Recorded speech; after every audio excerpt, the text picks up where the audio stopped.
going rolling. These are the stories of Rolling Prairie, Indiana, told by lifelong residents who lived, prospered, and enjoyed the small town from the 1920s until around 1960. We sat down with several of them and had a nice conversation, reminiscing about the years gone by. Good times, great stories.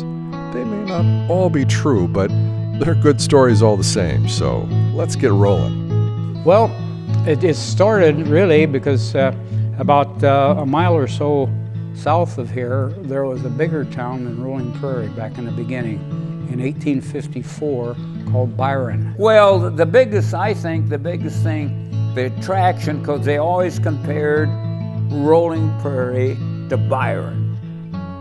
See, Byron should have been what Rolling Prairie is.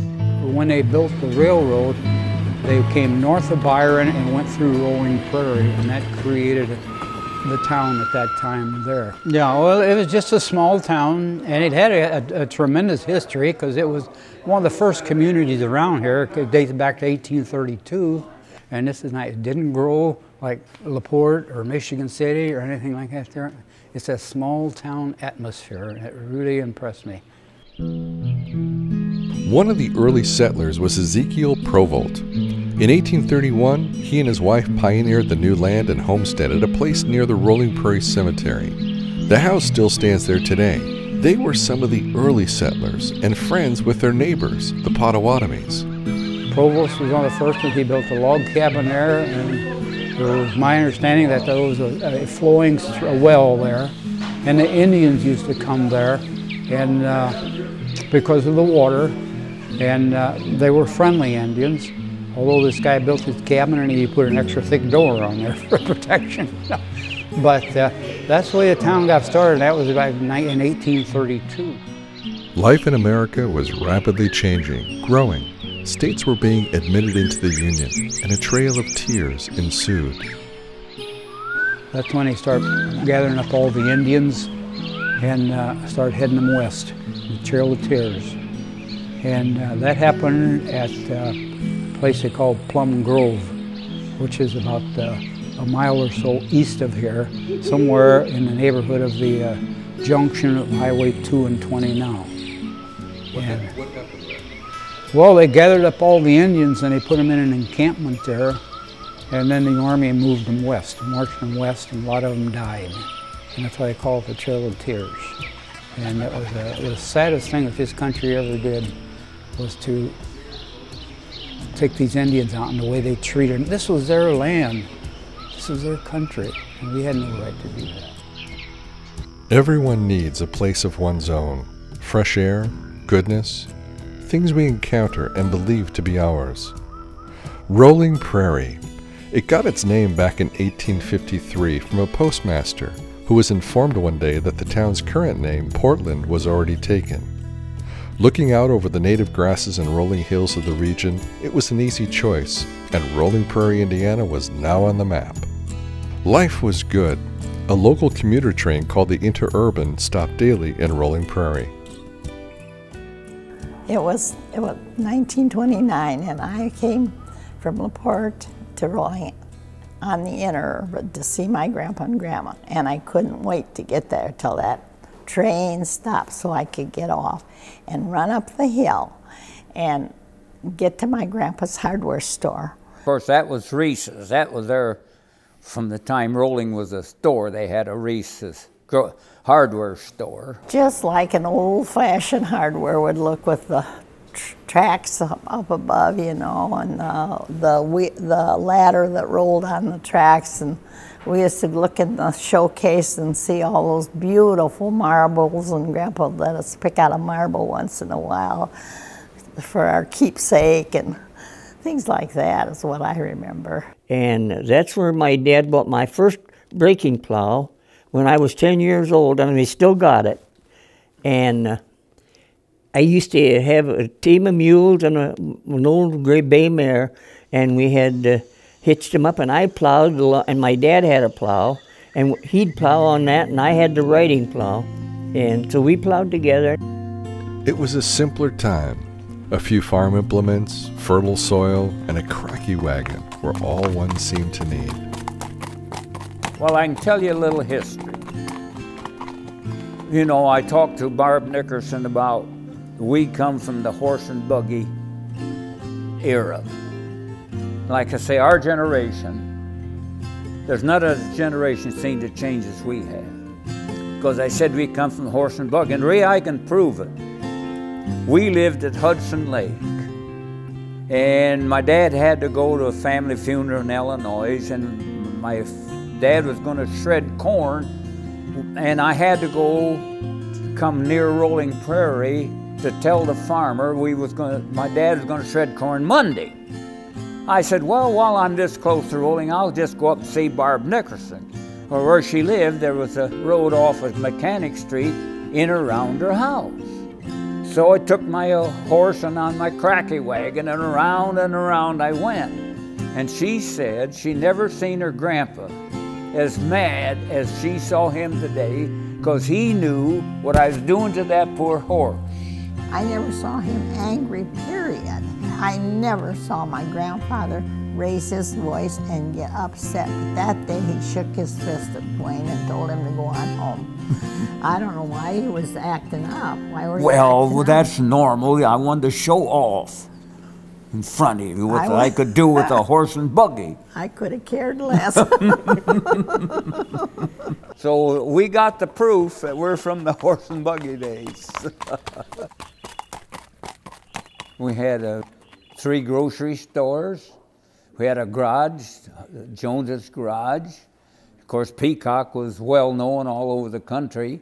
Peacock Fountain Inn they employed quite a few people, you know, because I know my mother-in-law, she worked there, and she can remember Bob Hope went through, and people like that went through here, because if they was going, that's the only way they could get going through 20, because 20 went right through Rolling, you know. Chicago to New York City. The road went right through downtown Rolling Prairie. It was a heyday for many. Small town USA. There was a time when these little towns thrived in America. Bustling sounds of commerce, community, and the oh-so-familiar faces filled the streets and sidewalks. They were the heartbeat of America, crossroads of our land, paths which led to points where people shared ideas, hopes, and dreams.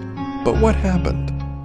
Well, because there was so few people here, McDonald's could not support a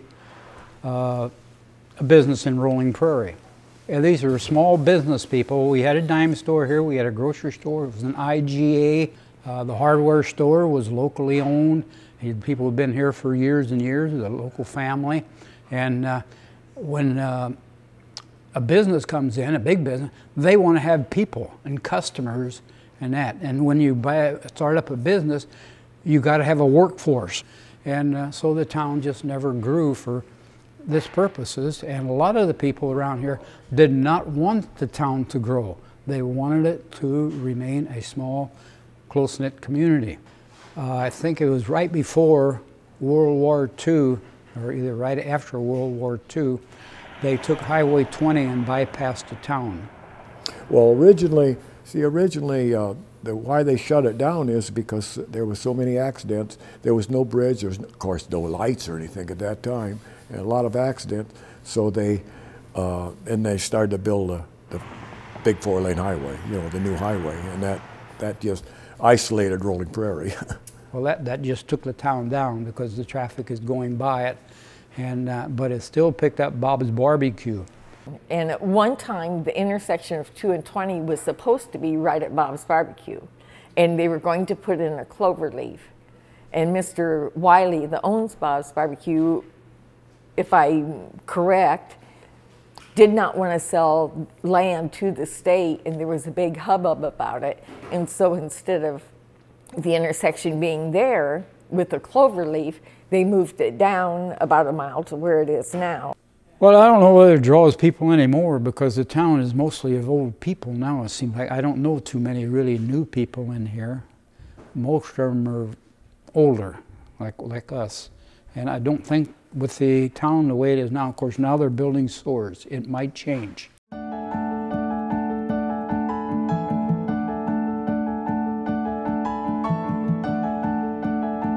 Well, that road come in by the cemetery, and it went down through Rolling Prairie, and instead of turning down and going underneath that viaduct, you go straight. And there was a road that went by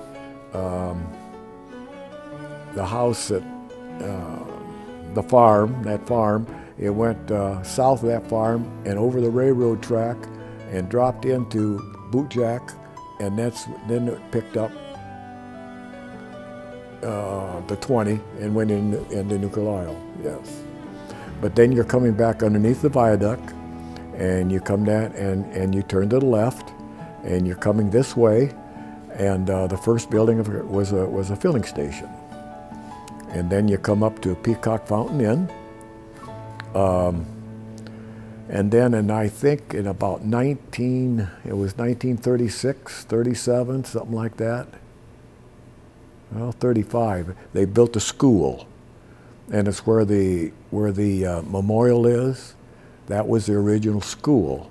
Okay, now you got the new school, and you're coming this way, and there's you go up a couple of 3 blocks. On the right-hand side was a telephone office, and then on the corner of 425, where the bank is now, was a Dr. Fuller's house, which is a big place.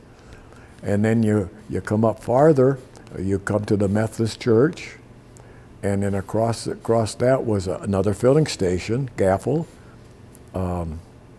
Now at Gaffel's, then you go down the main street of Rolling. The downtown of Rolling Prairie then was where the beauty shop is now. That was a pool hall, and next door to it was Hacker's grocery store.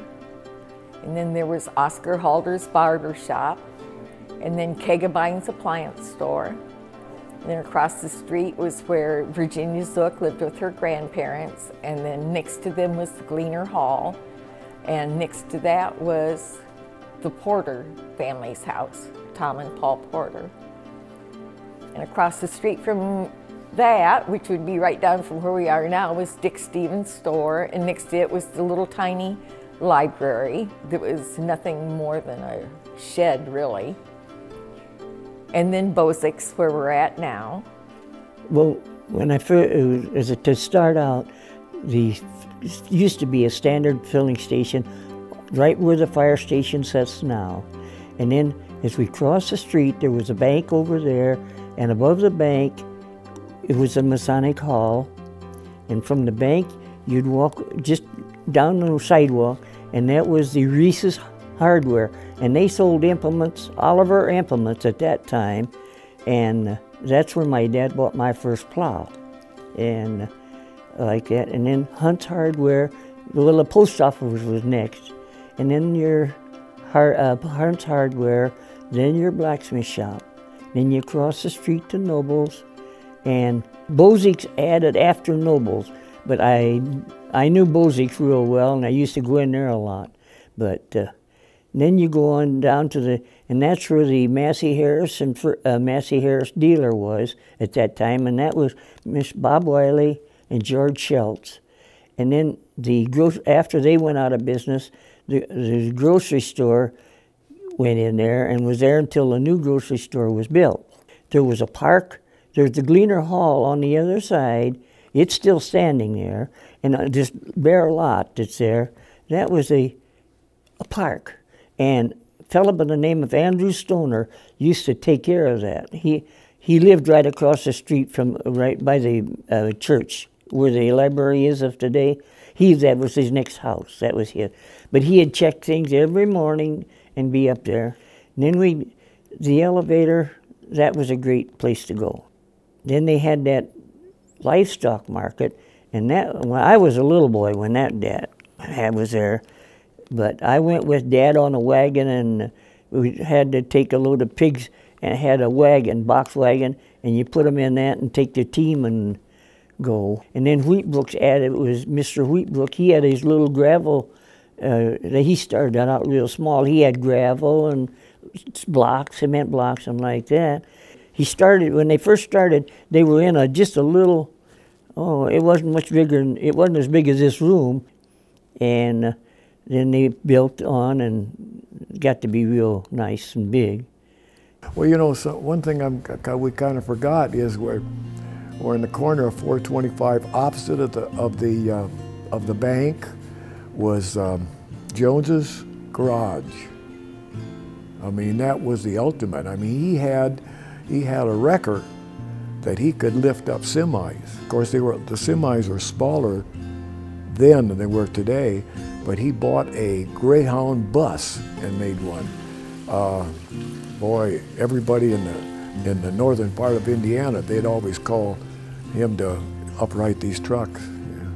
And they stayed open 24 hours a day because that was, 20 was, you know, the main road. And of course they stayed open 24 hours a day. And right beside of it there was a small little coffee shop, which was handy for the people that was traveling, you know. At one time, when Highway 20 ran down Michigan Street and came out over there around where Bob's Barbecue is now, there were 13 gas stations in this town.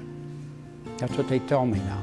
There were 13 gas stations. Well, I worked at there where Family Express is now. It was a Standard station, and I'm trying to think of the guy's name, but I can't tell you who I worked for.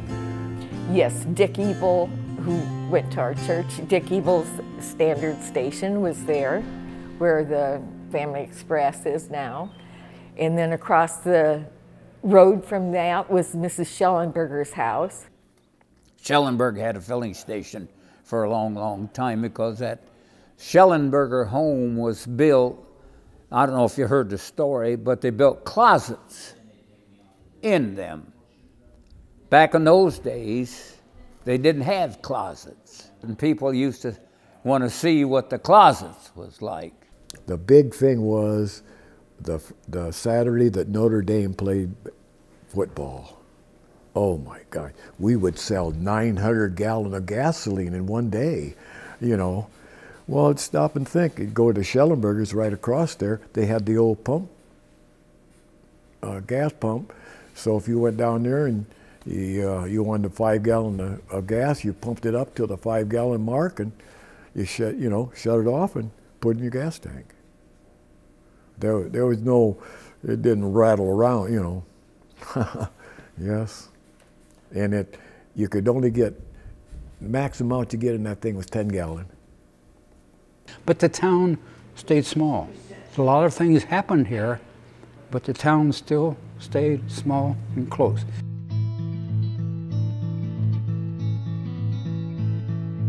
Oh, back in years, you never locked your house. I mean, pull the door shut and go ahead and go. But no, different than it is today. My parents would go on vacation every year, and I don't think we had a key to our doors. Our doors were never locked. I think everybody in Rolling, in a way, minded their own business. They didn't really stick their nose in your business. They didn't call the police on you if your dog ran in their yard. People were just people. I moved back. I was gone for over 30 years. And I moved back. It's kind of nostalgic. You wish it could be the way it was back in the 50s when I was a kid, when everything was so safe. Even though all the neighbor women did know your business and they'd yell at you, you know, for things. Everybody was your mother in this town. You just felt safe. Bad things didn't really happen around Rolling Prairie. And when something bad did happen, it was just a shock. Well, everything was the church with my family, with our family, yes. All the activities were the church. We didn't have any other activities out there. But everything that we were connected with and that my husband and I were connected with, and all of us, was the church. Mrs. Schellenberger was a great leader in the Christian church at that time. Reverend Thomas was one of the ministers that was there. Francis Mitchell and her mom went there. And the Brewers, Claire Brewer and his family. One of the things that I think is sad, that I remember so well from my church, was the Sunday before Memorial Day, when Sunday school was over. We all got a little flag and we all marched down to the cemetery singing "Onward Christian Soldier," and would put the flags on the graves of all the veterans in the cemetery. And I mean, it was just wonderful. It was just wonderful. It made you feel more patriotic that you were doing something for veterans. And now the VFW does that. I think that's so sad. Still see her parade into the classroom with the letter in her hand, waving it, and she says, "Guess who this is from, boys and girls?" And it was a letter from John F. Kennedy, and he was supposed to come to our classroom to visit, and he apologized to her in the letter that he had to cancel, that he had other things going on. And I can remember her saying, "Look, boys and girls, it's on Tiffany Stationery," and none of us knew what Tiffany Stationery was, but she was so excited. I can remember Bobby Kennedy coming through, and they had a motorcade, and the school was let out, and he drove through so the kids could see him. Well, that's another thing I wanted to say, that people, we neighbored. You know, today you don't, well, we got new neighbors just today. You know, I have no idea who they are. That's a shame, because, you know, so many things you can do together. I grew up in Evansville, and you did good to know your neighbors. And same way with Kingsford Heights. You do good to know your neighbors next door to you, or something like that, say. And because everybody's got their own little group of people that they're with, and newcomers coming in, everybody seems to look down on them. But in Rolling Prairie, it's just the opposite. People will stop you on the street and say, "Hey, you don't know you. What's your name?" And you get to know them, and they were friendly people. When I was in 3rd grade, I was the culprit of the family. I came down with whooping cough and mumps at the same time, and then I gave it to, and my mom was in the hospital, and I gave it to 5 of my brothers and sisters, and it was during the winter, and we got this wonderful case of oranges from Hunts. They were in Florida. They had heard we were all sick. I mean, that was the kind of people that lived here. But if somebody had a problem, or if there was a death in someone's family, anything like that, then everybody was there for you. When my brother Cyril and my sisters were sick with the mumps and stuff, all kinds of people brought things and left on the porch for us because our house was quarantined. When other things happened in town, everybody rallied around the people that needed help. You know, when Mr. Stayback died, the terrible way that he died, the whole town cried. It was that kind of a community. There were just such wonderful families here in town. They just looked out for everybody. It just was just nice. Years ago, when my granddad, Ellsworth Stoner, was living, he had a heart trouble, and in the wintertime, the roads were real bad. They couldn't go north of his house. And so the county highway would come in, and he had a nice driveway. They'd come in and make a turn with their snowplow, and Doc Brown would follow him in every day. He'd check every day on Granddad. But Weinstock was good about that, too, because he came out the night my dad passed.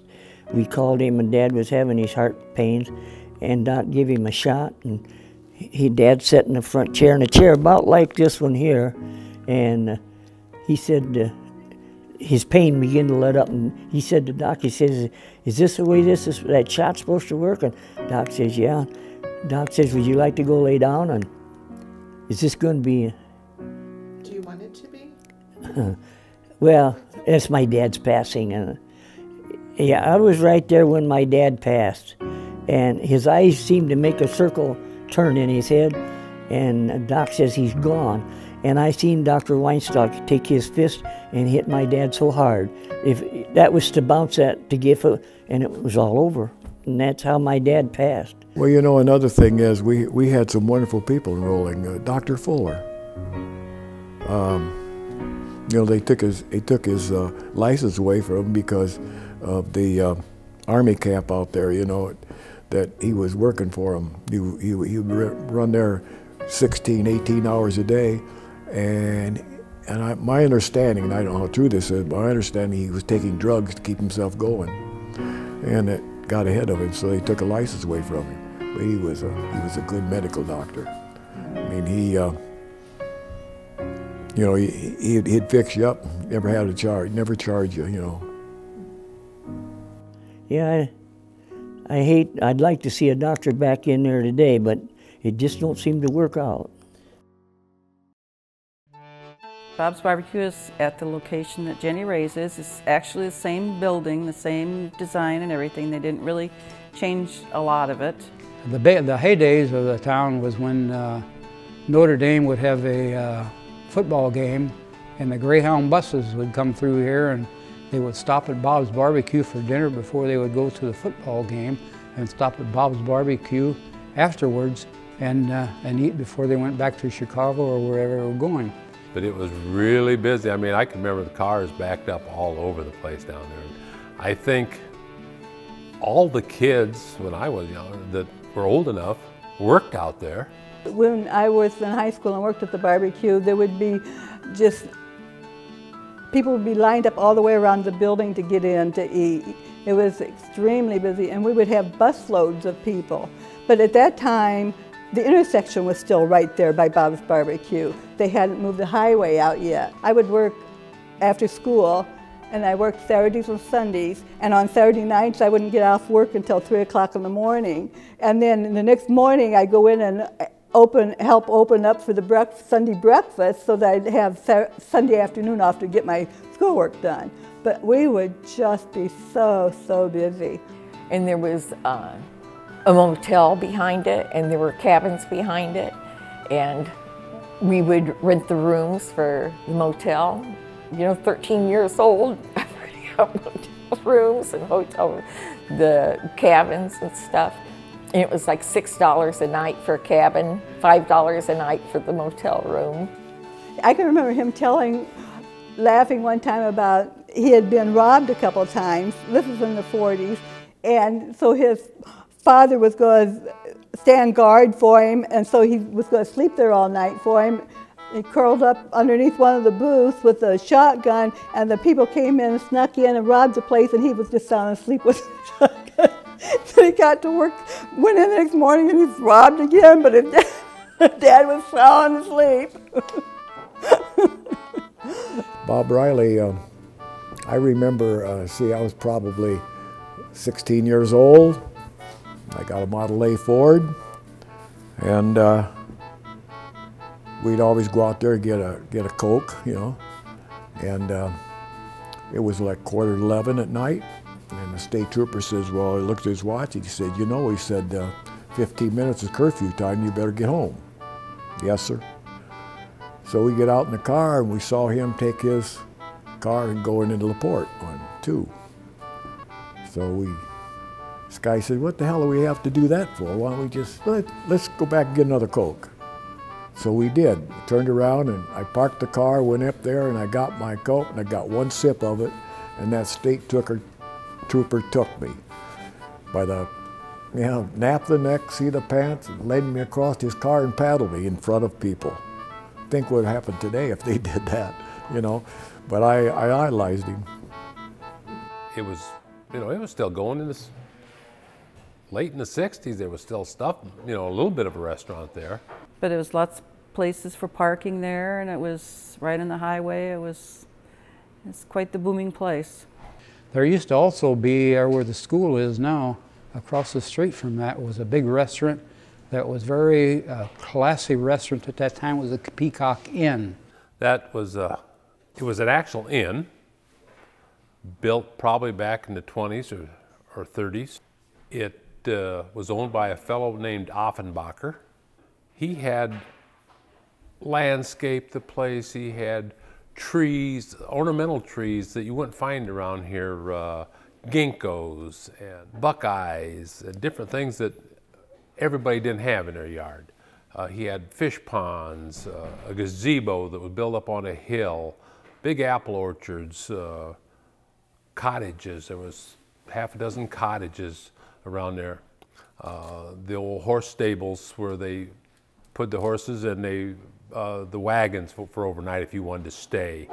Oh yes, that was very popular, and they had the Peacock Fountain Inn, and they had the other restaurant, so they had two places, and he had it real fancy, and oh yes. It was a nice place to eat. And of course they had room for the dance and like that, so.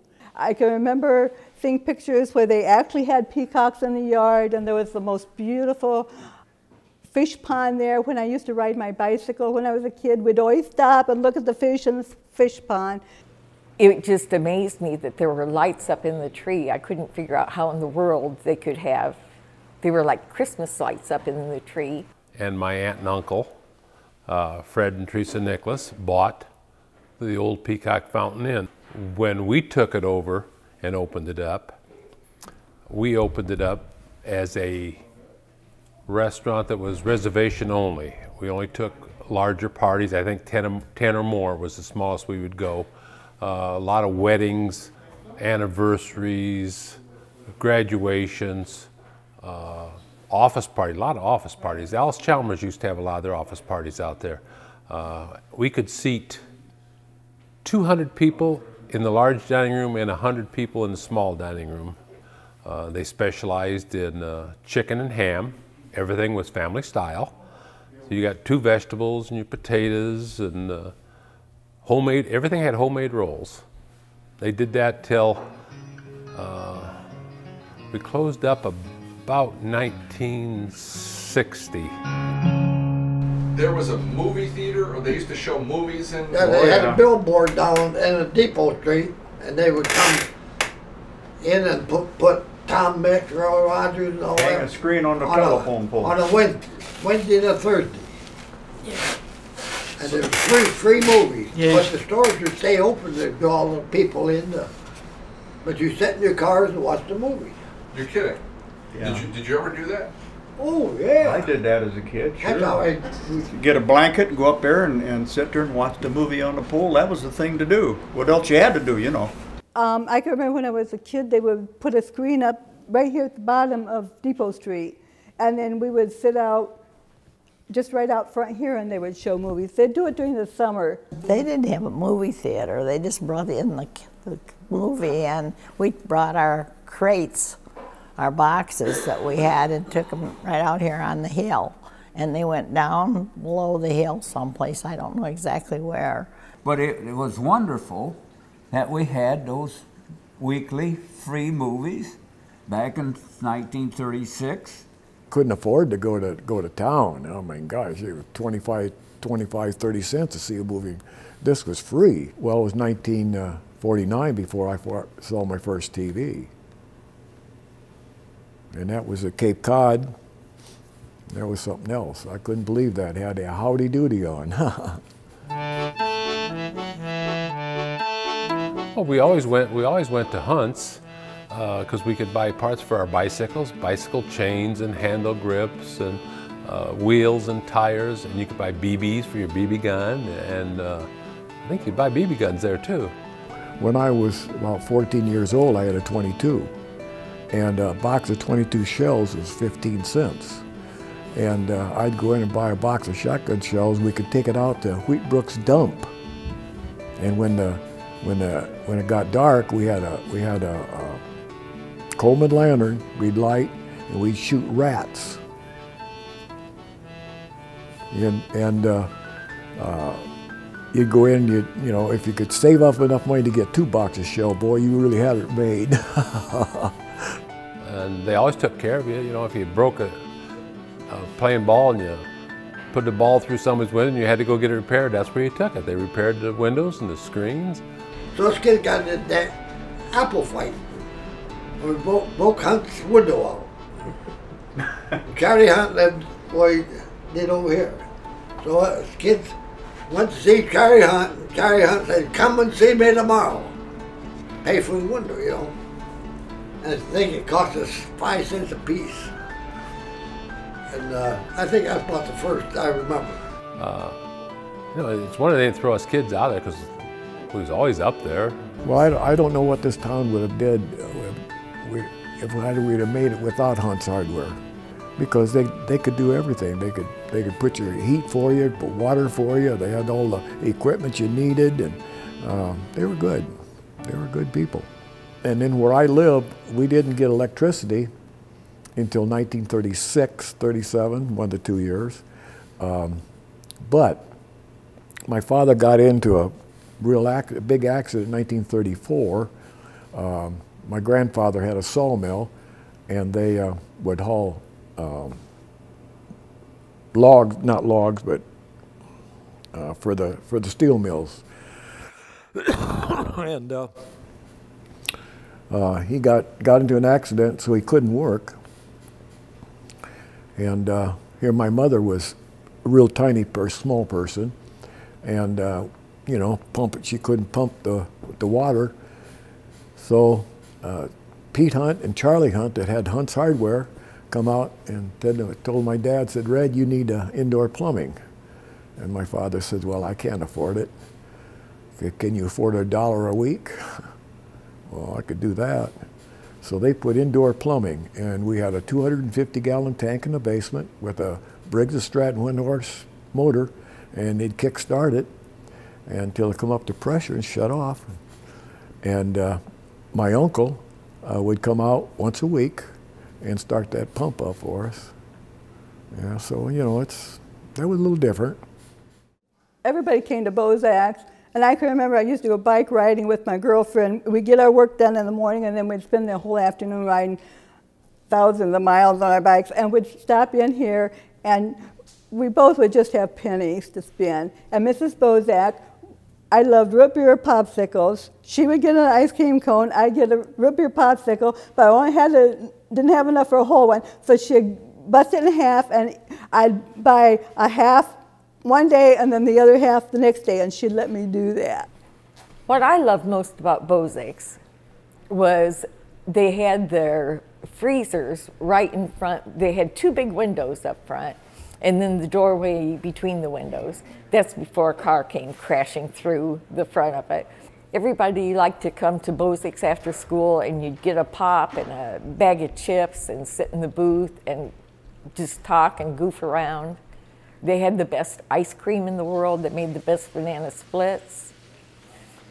Marguerite Harris worked here forever behind the counter, and she was just wonderful. But they didn't keep candy out where us kids could get it. The candy was always back behind the counter, and you'd have to get your Reese's peanut butter cups from Marguerite. She didn't like being interrupted for us kids getting our candy all the time. She still lived here up to the last 3 or 4 years of her life. She lived here.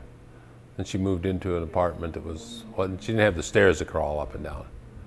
That was a 21-room apartment upstairs. It was a huge, well, it was as big as this whole building. I cut it in half and made 2 apartments out of it. And she was happy with that. She didn't have that big building to take care of. She just had her section of it. But yeah, we enjoyed this town growing up. This was Blanche Francis's store right here. Where Bozak's is. Where Bozak's was, yeah. And tell us about that store. That store was just like you see in the old-fashioned movies. It had I can remember the yard goods and the thread and that kind of stuff. And then in the front part of the store was the post office. They had the post office boxes in there. So you went in there to get your mail. And it was just unique. The only story I got about Rolling Prairie I'd like to tell is Hacker, Roy Hacker's garage.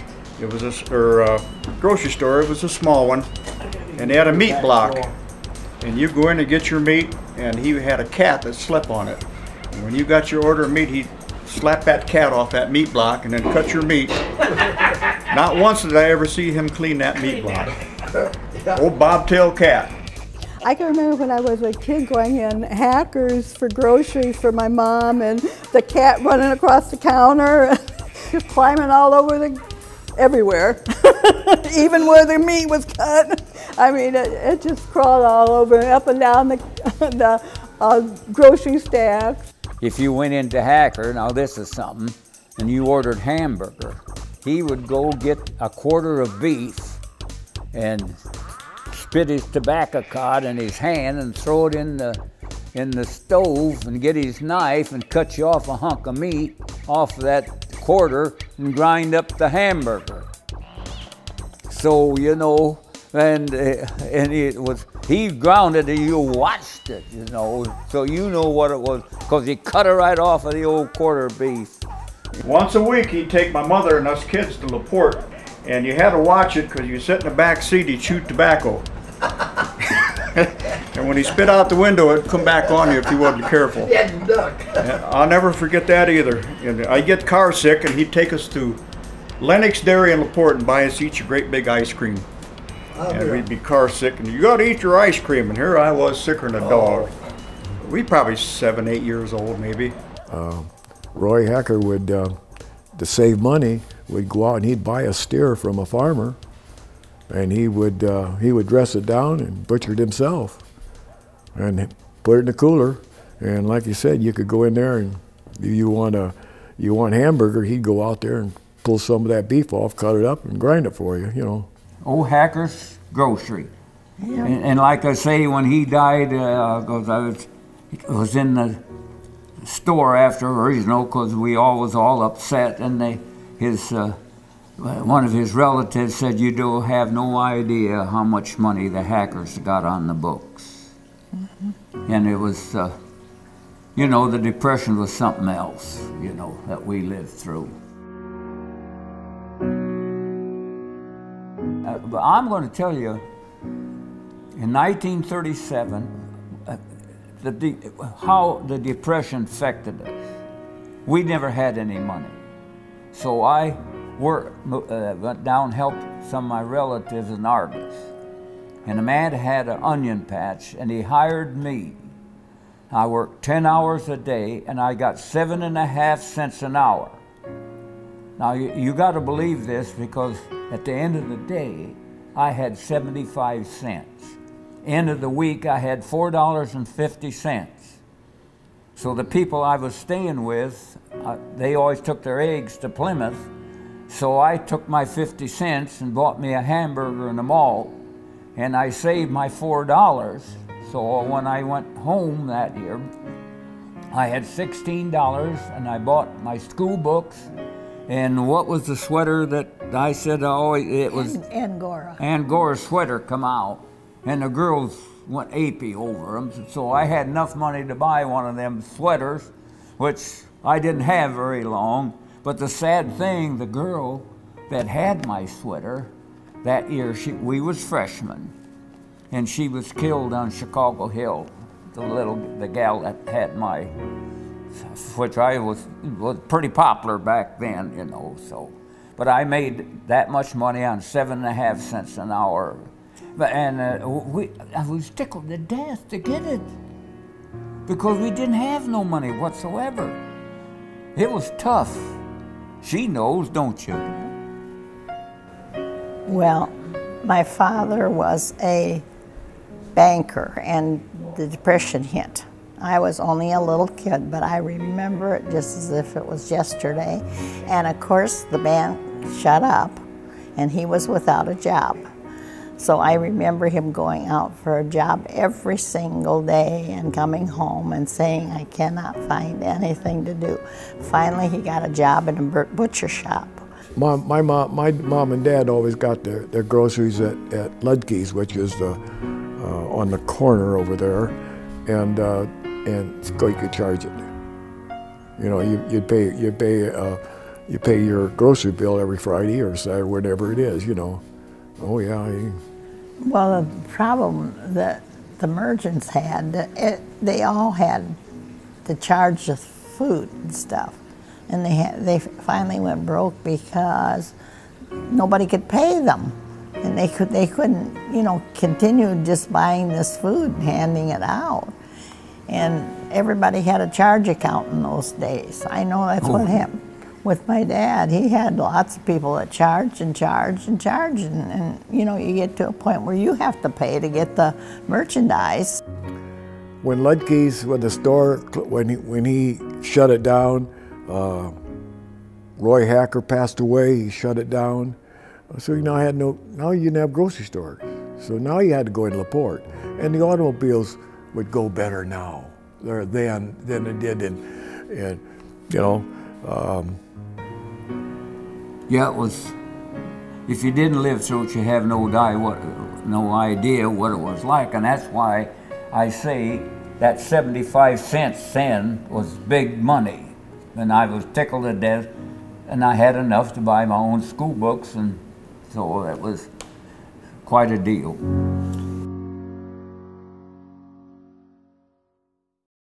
Well, it was a sad day, I know that, and I just was thankful my little kids were all right. Yeah, it was about 1 o'clock in the morning, something like that, yeah. There was no metal structures there. It was all wood. Once it started, you couldn't stop it. New Carlisle come in, Springfield Township come in, and I think Fish Lake came in, and they brought in the snorkel from LaPorte City. It was quite a fire. Then the next big one is the train wreck. All I know is we got a call and went down there, and one train was going east and one was going west, and I heard later on that one of the cars, the lumber shifted on the car, and that's what through. And I don't know how many, 70, 80 cars that went off. An engineer and a conductor was killed. Well, you got all that diesel fuel, and you don't know what's in them cars. So, and there was a lot of fire, No, I really couldn't relay any outstanding thing that happened here in Rolling Prairie that people told me about it. It's just that I was interested in the people and the way they lived, and it wasn't really any different than what anybody else lived. When I was 15 years old, a friend of mine, who I won't name because I haven't asked her if I could name her, but her and I would pool our money, and there was a guy here in town that for 50 cents, for an extra 50 cents, he'd buy you a 6-pack of beer. You'd give him money for the beer and an extra 50 cents. And wait out in front of Hunt's Hoosier Hardware, and here he'd come, all proud with your 6-pack, and then we'd go between buildings and drink it, or drink one with a straw. Maybe there'd be 4 or 5 of us, and if you drank it through a straw, you'd be sort of loopy right away. Did you tell him about your 16th birthday? Yeah, on my 16th birthday, he walked up the railroad track. I had a big party, and he walked up the railroad track carrying me a chocolate cake, and he had a present for me, and it was a gold bracelet. Well, it was beautiful, and I cherished that. Years later, he found out it was his mother. I think my mother and them found out that she had the bracelet, so she had to give it back. Yep, that's the only gold. Oh, she didn't have to, but she did. First time I ever saw somebody unscrew the lid of a jar of peanut butter and stick their finger in and taste it, and then put it back on the shelf and bought the other brand. I could not believe it. I was probably 10, 12 years old. And up until they started sealing jars, I would take the lid off to see if somebody had taken scooped a finger through peanut butter. And I knew that lady. I could not look her in the face ever again after that, knowing what she did. There was no really great people that I'm aware of that came from Rolling Prairie, but they were all just common people and have common interests and common loves. One year, my wife told me, she says, you ought to put some lights up outside. And I said, I don't want to put any lights up outside. And she kept after me, so I put a few lights on the porch. Next, she said, we ought to put a few more up. But she should have never told me that, because my daughter says I have that I do everything to excess. And once I got started, I didn't quit for almost 25 years. 80,000 lights. There was a 200 amp service in the house, a 200 amp service in the garage. Everything was on timers. And from the 1st of November, when I lit them till I shut them off the 6th of December, the meter would run at about every second and a half, make a revolution. I and them loved me. It was fun. We enjoyed it. And I didn't realize the amount of people that after we stopped doing it says, that was our family tradition. We did it when I was a kid, and now I'm taking my kids out. And I didn't realize that it had been going on that long. The day after the Christmas concert at the school, you didn't want to try to back out of the driveway because it was a steady stream of cars coming from the school past the house. That night and Christmas Eve were the two heaviest nights. It was just a steady stream of cars coming. It's, when you move away from here, you always want to go back and see your friends. I mean, no matter where you lived, if I moved to California, I think I would probably want to come back here for a vacation or something like that, you know. We didn't always like each other, but we loved each other. You know, there was a common thread there. One of the big problems we got, us old people are dying. We're moving on, you know. I just hope the youth that stays here will build it up, and I think they will.